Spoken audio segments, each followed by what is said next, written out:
it pains me to think, to understand, to really know that, like, legitimately, there are people that today are heavily focused on figuring out which ad set to raise or reduce their budget on. Oh my God, those days are so gone. I love Like, that. You know how much more I surf? You're ridiculous, bro. You have no clue. Okay, in the beginning of the course, not so much, because you're overwhelmed with Charlie and trying to figure it all out, right? But then, like 3 months in, and then Kelvin sifts through me, and then Tom settles me down, and then Vinny talks me through it a second time. I'm like, oh, okay, all right, I get this. And then I start to talk to them, and all of a sudden they're listening to me, and I'm like, do I know what the fuck I'm talking about? I'm like, wait a minute here. So, you know, it really, like, it says surfing in the title, but that is true. That's exactly why he put it in there. And it was for me, is because, look, that's what I did this for. This is what I took this course for. So I live 3 blocks from the beach in Carlsbad in San Diego. yeah. I'm a huge surfer. Most of my clients in the beginning, when I was a designer, were all surf clients. And so that's my life. That's my lifestyle. It's what I do. It's what I want to do. This is what I want to do with my free time. So since that, after all the course and everything's done, and I've consumed 40,000 hours of Charlie, I do have way more confidence. And I download all of my clients' info to my Excel doc. I upload them all in the Scrum doc. And the biggest 30 minutes to 40 minutes in a day is, okay, off of these numbers, off of this week, what are my next moves? And then documenting those next moves, and then implement them. And then there's that hour. So then move on to the next. So there's my entire day or week, right? And I can choose to do that. You don't have to do that every day either. No. Yeah. And 3 to 7 days is what I tell my clients. Like, you'll get all the new info 3 to 7 days. And then I always have the caveat, they all know me, whether the surf is good or not. Yeah. I love that. Like, you're at the spot where, like, yes, the work's going to get done. Yes, I'm going to outperform 80-90% of the folks out there. Yeah. But if the surf report is really good, I'm going to do it after lunch. Peace. And they know it. And I've told you, like, even in our Slack, I've sent you, surf report's good. I told all my clients to piss off today. I'm not coming to the Slack. I'm sorry. It was a hard decision. None of your clients are unhappy with that because you're massively over delivering. And that's kind of, they love that. That's like my passion too. So that's like, it's not something stupid. So yeah, I love that. I love that because, like, that's really what it's all about, right? Like, not only are you having utmost confidence in what you're doing, not only do you have a system and process that's easily repeatable by entry-level individuals, not only can you train folks in a simple amount of time to do the lion's share of the day-to-day work, but you've also gained tremendous independence, and you got this freedom for your lifestyle that allows you to be like, no, waves are up. It looks good. Peace. I'll be back in a few hours. Because, like I love it. We've been on calls where you brought your phone to the beach and literally left your phone going. And I was like, well, I don't even, there, he's in a wetsuit. Cool. I guess Jered's gone for a minute. Awesome. And we'll be on, like, group calls. And it's like, it's cool. Like, you're still getting stuff, right? And you come back and watch the recordings and stuff. But it's great. Like, you're getting to live that life. And, you know, whether it's Tom traveling or, you know, I was, if I'm traveling, like, the fact that you can live the lifestyle that you want and you're not tied to the laptop. And as a result, you are producing a confident outcome for the clients, as well as providing for your bottom line and then some, in a way that is, I'm imagining, probably way less stressful and more lucrative than the day jobs you had before. Like, I mean, that's what it's really all about. I honestly, with my old guru, like, I started, like, I just said, screw this. I don't want to be a designer anymore, because the most I can make, honestly, I loved what I did, but I was maxed out. The most I could make in a year was $65,000, and I could become a creative director and maybe make 70, right? And I'm just like, and I did both of those And it was just like, but that's a lot of work and a lot of stress, you know, and it's not the 40 hours. That's not 40 hours what they're asking for. So by the time I'm done, I just invested in me, ate dirt, as Gary Vee would say, for like 2.5 years, did all these side jobs, did all this shit I just hated, including Uber and Lyft. Oh yeah. And to this day, Charlie, listen to this. You'll love this story. This is the success story that you'll like. Out of the pandemic, I went from having two main clients in the pandemic, and then sifting through clients enough to where I'd have to drive a little bit and have 2 clients, right? And so that was me sifting. And then after the pandemic, you getting more confidence, and then the economy changing into an e-com economy, bottom line, right? It's just you're either dead in the water after that, or you moved into an e-com economy and figured it out, right? And that was the bottom line. And so that really leveraged me to where I had a lot of clients, a lot of people who knew what I started to do 2.5 years ago. This gets to the success story, I promise. Started calling me. Okay. So then, you know, now, and any day that I feel shitty or feel like I'm not doing my job, or I just, you know how it feels when you're a solopreneur, dude. There's just days where you're just like, I'm faking like, it till I make it. I can't do this. Yeah, I'm not good at this. And be fair, for anybody listening, if you're an entrepreneur and you haven't yet faced that, like, I'm going to give up thing, work harder. Like that is part of it. And I honestly think, I don't know anybody that is regularly making $10,000 weeks on their way to $250,000, $500,000, $1 million a year or more thing, where that fear FOMO hasn't crept in to the point of just like, should I give up? It's like a marathon runner at like, they haven't gotten their second win yet. Their legs are tired. They're like 9 miles in and they can bail. But you're that's just part of the journey. Right. And to be fair, I think that's where a lot of people stop progressing because they get comfortable there. And there's a lot of folks out there that basically figured out how to get to that place around 2018, 2019, 2020, and they're riding it out. And I get it, but there's a difference between the solopreneur that's going to become completely financially independent and really create meaningful change, creating jobs, creating opportunity, and bringing joy to people's life. And the person that at best is working really hard to do somebody else's job for a piece of their paycheck. And there's a big difference. And no harm, like that might not be your motivation. Totally fine. Like maybe you just want your bills paid so that you can go off and surf all day. But you're going off and surfing all day and doing way better than just getting your bills paid. And you're less stressed out about work than they are. That's right. And I can honestly, because I've built this lifestyle, because I've built the lifestyle that I want, and the success story around that is the days that I feel like that, and I feel like I'm a failure, and that, you know, that campaign didn't work, or, you know, I lost a client or something to that effect, right? I go down to my car, I keep those damn little fucking placards underneath my dashboard, and I go and look at them, and I go and pick that effer up, and I go, I could be doing this right now. I go back, I put that under my dash, and I go upstairs and I work my little ass off. I'll go do whatever it's necessary, right? Because that's that motivation that I have of like, look, I'm living this amazing lifestyle right now to where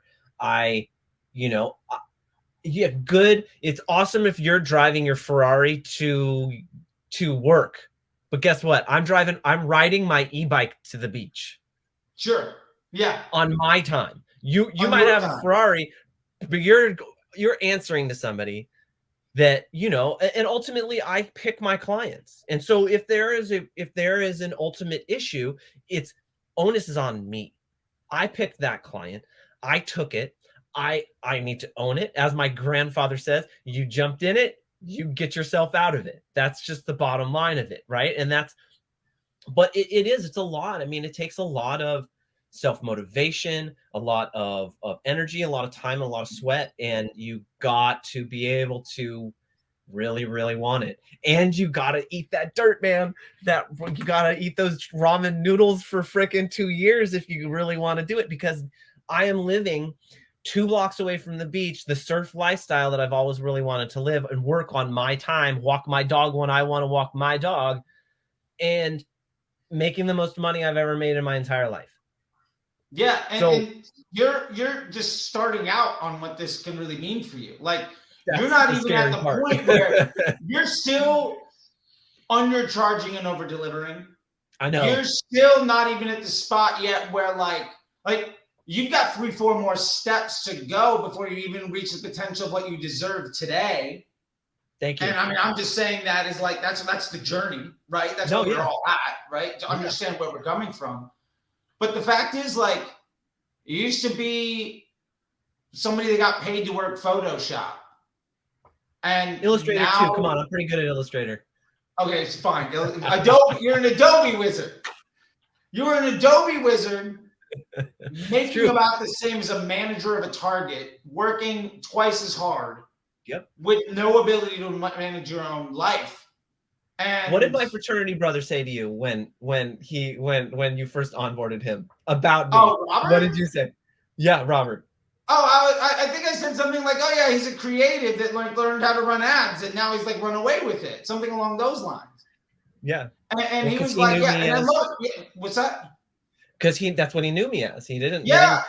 When we spoke, he's like, "Dude, where did you switch?" Because three years ago when we spoke as fraternity brothers, I was still doing the graphic design. I wouldn't say what I was really trying to grind at 3 or 4 years ago, and then all of a sudden I'm just marketing his face off because he's had a marketing agency for a long time now, for a good 10-15 years.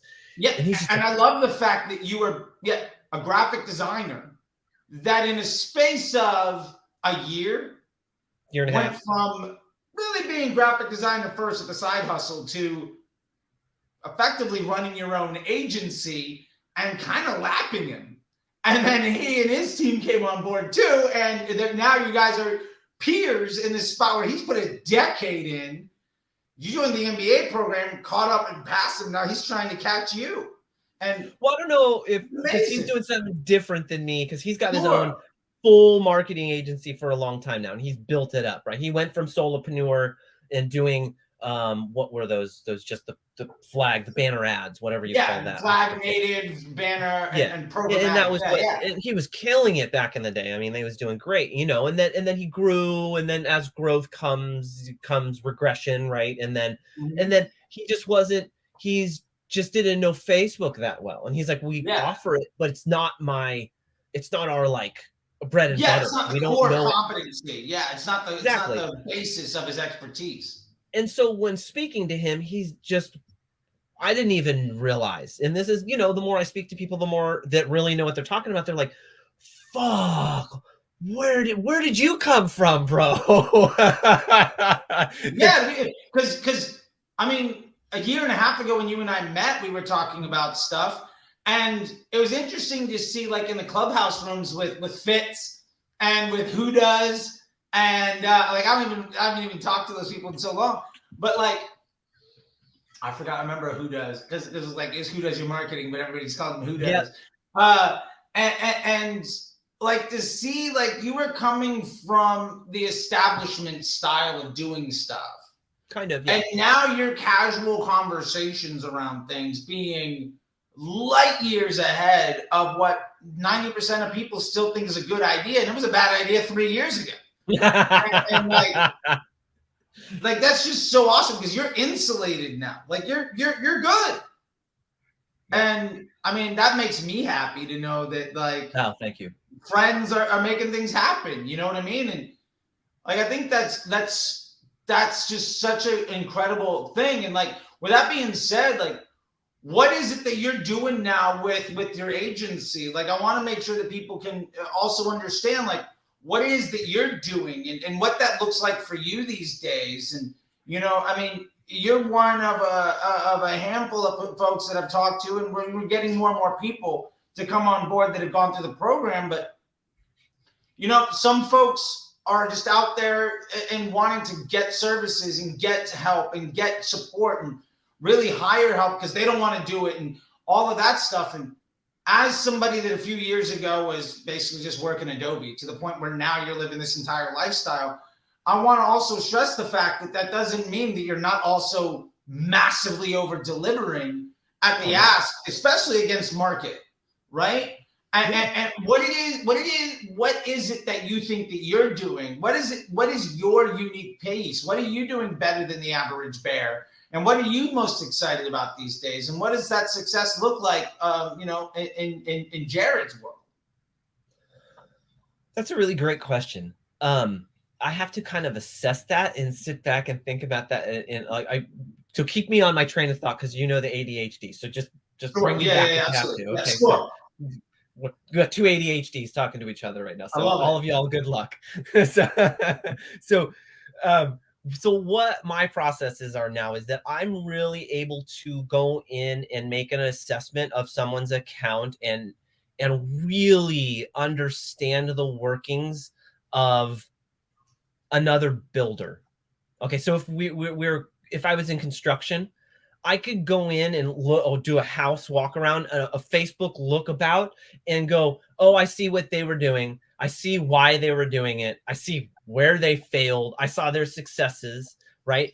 And to be able to identify those things on a level to which I don't even have to go into their actual account. I can go in, and Charlie can say this too, I can go into their Facebook transparency and just look at the ads they're running right now, how many ads they're running, what the ads are doing. Are they running dynamic creatives? How many iterations of them? I can figure out just from that what's going on with their account, enough to make cold calls on someone and literally bust them out. And they're like, how do you know all of this? How do you know this information about my account? How do you know that we're doing it wrong? And why? To enough to where I create curiosity to where they want to know what the deal is. What information are you using? What software is this? I'm like, this is, and even more mind blowing. It's not a software, it's just the knowledge of that you're using the Facebook platform, as Charlie said, for probably longer than I've known him, since 2018, the Google way. Yeah. And you can identify, all of us can identify it like that. Like I had a conversation with Kelvin of like, hey, when you're talking to clients, what do you do? And that's I'm on topic again, right? Okay, good. Okay. But that's one of the things that I do, is that I will go in and I will give them not only just an audit, but an overview audit of like, hey, you're running 120 ads. How much ad spend do you have? Well, we're running, let's make up a number. We're running 10 grand through that account. There is no way you're able to fund all 120 of those ads with $10,000. Impossible. Impossible. Exactly. Like you can't be doing 20 ads, much less 120. See how enthusiastic he gets. Exactly. Yeah. It's his trigger. Trust me, I know. Yeah. And what I love about that too is so many folks that come to talk to folks like you and me and other people, they're trying to figure out, they got like 15 plates spinning. Like, what am I doing wrong? And it's like, you can immediately identify, well, these are 13 places you're wasting all your time and money. Right. Pick like, 2 winners. Go. Yeah. Yeah. And so even just from, talking to CMO, the confidence that I have to sit down with an NDA client that only wants to speak to me if I sign an NDA, and then wants me to talk to their CMO, the little graphic designer in me is like, yeah, okay, wow. But then I go and I'll talk to Kelvin and Vinny, and I have all the information at my fingertips. It's all there. Like, right? Even in our Slack, like sometimes there's stuff that Kelvin's just a genius. He's like your TA. He's amazing. His thought process is so insane. It's ridiculous. So I can go in and see some of Kelvin's stuff that I have saved, and that's basically off of your lecture, right? So it's a derivative. He's literally, I said this yesterday, he's the walking dummy thesaurus. You know that dummy book, the little yellow dummy book you all used to buy in college? Yeah, he's that guy. He's that. So I can just Yeah, crib notes. Thank you. I can just copy paste something in our chat with the CMO, and their mind is blown just off of. I didn't come up with it, but I know to be able to use it and where and when to use it to mind blow, right? And I'll just be like, oh, well, let's work out your PSM. Oh, well, what's that? But before 6 months ago, I didn't know what it was. Before 6 months ago, I barely knew what MER was, so, to be able to speak on a level with people who really can assess my abilities within these conversations really gives me that level up on a lot of other people. And not only that, but then not to go too far with it, but then in that conversation, when they ask about, let's talk about attribution, and then one of my favorite things, Charlie doesn't literally say it this way, but he pretty much does, is fuck attribution. Yeah, like it doesn't mean anything. CMO's little mind blows, just go, wait, I don't care about your attribution. If I am the cog in the wheel that helps that wheel move better and it's greasing it, that's all I care about. And I have documentation. You're no longer saying, I demand credit.